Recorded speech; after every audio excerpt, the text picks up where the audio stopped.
America, the Republican candidate Matt Van Epps is projected to have won the special election in the U.S. state of Tennessee to fill a vacant seat in the House of Representatives.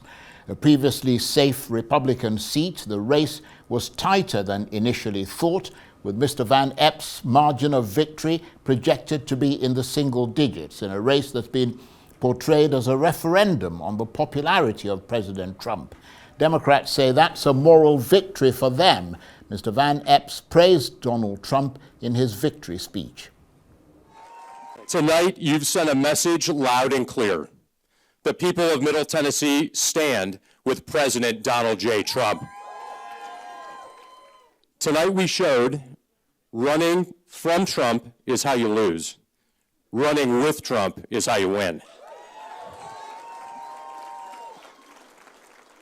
Politicians who run from the president or abandon the common sense policies that the American people gave us a resounding mandate on do so at their own peril.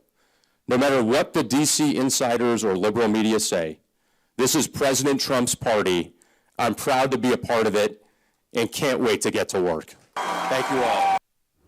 That's Matt Van Epps there. Well, for more on those stories, I'm joined now on the line from London by Arise special correspondent James Blue. Good to see you again, James, as always. Let's start with that election in Tennessee for a vacant seat in the House of Representatives. Tell us why it's being seen as an indicator of the popularity of President Trump, an election which the Republican Matt Van Epps has narrowly won. Well, good evening, Charles. And that seems a very, very good indicator of sort of what what's at stake for the Republicans as they try to maintain the House. This is a district where President Trump won with over 20 points. And the winner last night, he was victorious, but his winning margin was only down to single digits. So there's been a real sort of decline in the support for Republicans, in support for President Trump, and in support of this Republican candidate. The previous holder of the seat was a Republican, so it was likely to go to a Republican, but it was much, much more competitive than anyone thought. And it is an indicator that the Democrats do have a chance to potentially gain some ground on the Republicans. As you know, Charles, usually in the midterm elections, which will be a year in November, the party out of office usually does much better. And I think the Democrats are savoring this loss, which I know is a very strange term, because they lost by such a close margin, much better than they expected. And I think they are happy, and I think the Republicans have been warned. Well, you know, a lot of people, especially in this part of the world, are mystified by sort of American elections. But just to be a little bit clear on it, I mean, the Democrats are viewing this result as a denunciation of Donald Trump's economic policies and a moral victory for them, coming on the coattails of a series of local election triumphs last month, which you have told us about. And basically, while Mr. Van Epps has succeeded in preserving the Republican Party's slender majority in the House of Reps, the results will be a source of concern to party leaders heading, as you said, into next year's midterm elections. Yeah, I mean, this is a very sort of significant decline in the support for the Republican nominee. And, you know, President Trump ran on lowering prices and creating a better sort of cost of living and just creating a better environment. A lot of people are not feeling that, and there is this sense that he has not kept his promises. And so the decline in that district is an indicator.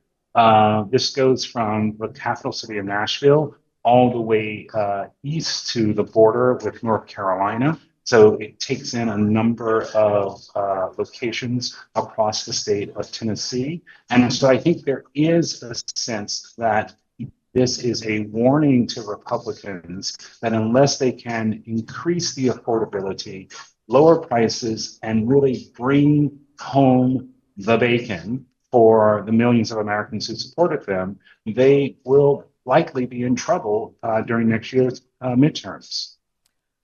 But of course, James, President Trump is spinning it differently, isn't he? I mean, Matt Van Epps is a staunch supporter of the president, and Mr. Trump applauded what he called a big congressional win on his social media platform.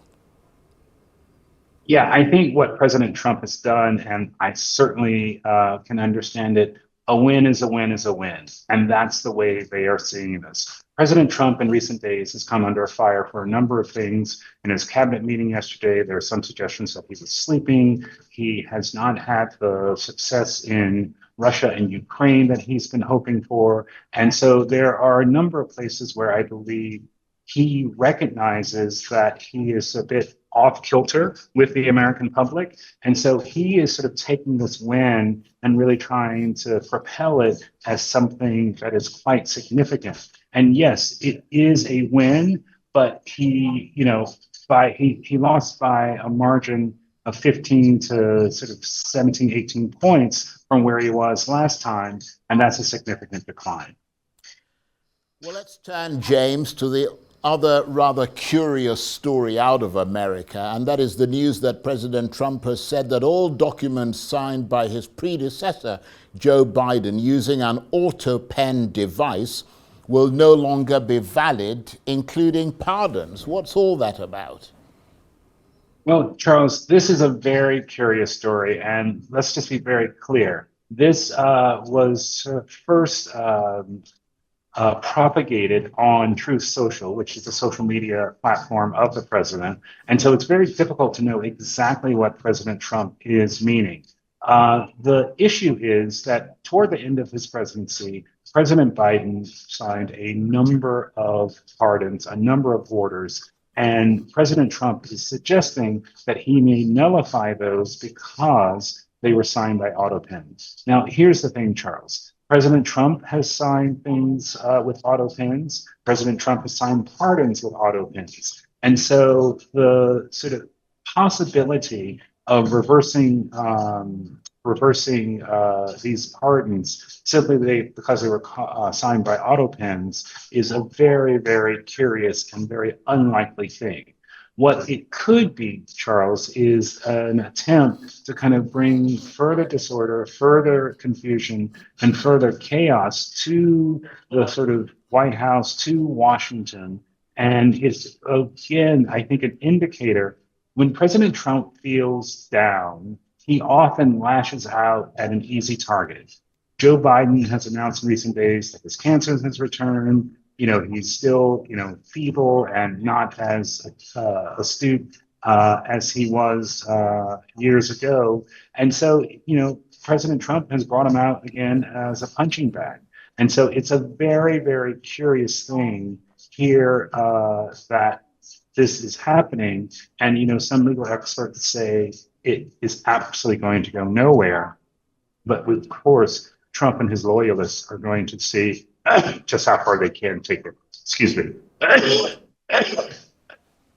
Sorry, mate. Well, I mean, I think beyond the curiosity of it all, I mean, the big question for a lot of people is... the big question for a lot of... Are you all right, James?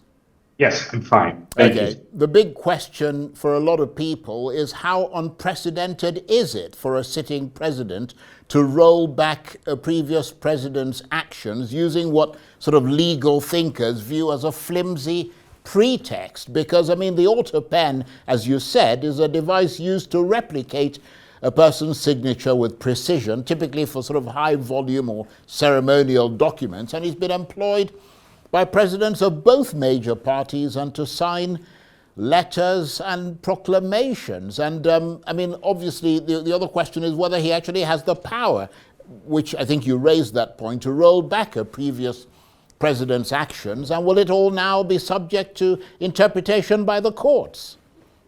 Well, I think that's what President Trump is trying to do, Charles. He's trying to sow discontent, trying to sow confusion, trying to bring chaos, which really was the hallmark of the first administration, to the current situation in Washington. And what President Biden did was give preemptive pardons to people that President Trump has pledged to go after. These are people who've been involved in the investigation of the attacks on the US Capitol ahead of President Biden's inauguration, people involved in all of the sort of impeachment cases against him. President Trump wants revenge. And what President Biden did preemptively was to grant pardons to people in case they were ever charged or ever sort of prosecuted by the Trump administration. So, what this Autopen debacle may actually be is a test as to whether preemptive pardons are actually legal. And I could sort of see this as a pretext for that. Going after preemptive pardons isn't as sexy or as comical as I'm going to go after the Autopen president. And that's what we have President Trump doing, going after the Autopen president. Charles, as you may know, in the display of all of the presidents, all of the former presidents within the White House, in the place of President Biden, President Trump has hung a picture of an Autopen. Extraordinary. James, thank you very much indeed, and thank you for bringing us both those stories. James Blue is Arise special correspondent talking to me on the line from London.